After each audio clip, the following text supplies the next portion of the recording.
Hey Paul, thanks for stopping by. Want to go to the bar for a few drinks? Sure, the oldest pays. Great, I'll call your father and see if he wants to go. Don't do that, it is embarrassing taking him to a bar. Why? Because he drinks like he is still in kindergarten. He orders one beer, drinks half of it, and he is toasted. They should make him sit in a high chair. When he goes to a bar, he has no business sitting with adults. My high times have changed. Back in the 70s his friends used to call him disco drinking dubs. Well, these days his friends call him a lightweight pussy. Back then he was a wild animal. I called him a pussy also, because he had long hair like a goddamn pole smoker, but you should have seen him. He used to smoke doobies all day and leave them all over the house. He would start drinking, and noon and not stop, until he passed out. He would bring up the most disgusting bitches you have ever seen. He is lucky that there was no AIDS back then. I cannot believe it. Oh, it gets better. You know his best friend, Charlie Brown? Yes, I cannot believe he actually has a friend named Charlie Brown who is fucking 7 feet tall.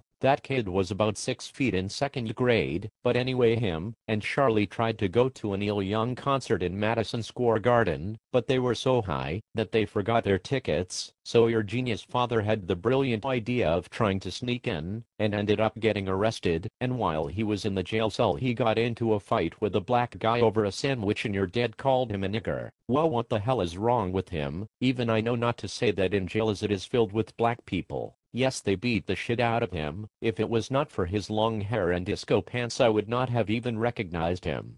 He actually had disco pants. Yes, and giant gay shoes. At first I thought he was a fudge packer, but then I realized that all of the kids his age were so high they did not know what they were even wearing. Another time he got so drunk at the beach that he passed out all day and got roasted like a goddamn pig on a rotisserie grill. He had to stay in a tub of ice for 3 days straight, and it was a nude beach, so even his fuck stick was burned. This is amazing. And no, he tries to act all serious and tells me that I'm immature. Well, you are, but who gives a shit? Your dad used to go to Shea Stadium and do lines of coke in the bathroom before the game, then come home, piss out of his window and smoke doobies while he watched Gilligan's Island and Soul Train. Wow, what a loser. Yes, why do you think he never finished college? After about a year and a half me and your grandmother realized that it was a complete waste of money, as all we were doing was financing his keggers and wild toga parties that just turned into orgies. Is that why he ended up working at hostess? Of course, he was not designed to function in normal society, just like you and your brother. If it were up to him, he would have just lived in a dumpster, but I would hose the vomit off of him and take him down to take the government job exams, and he would cry like a bitch the whole way down. Why do you think he likes going hiking and camping so much?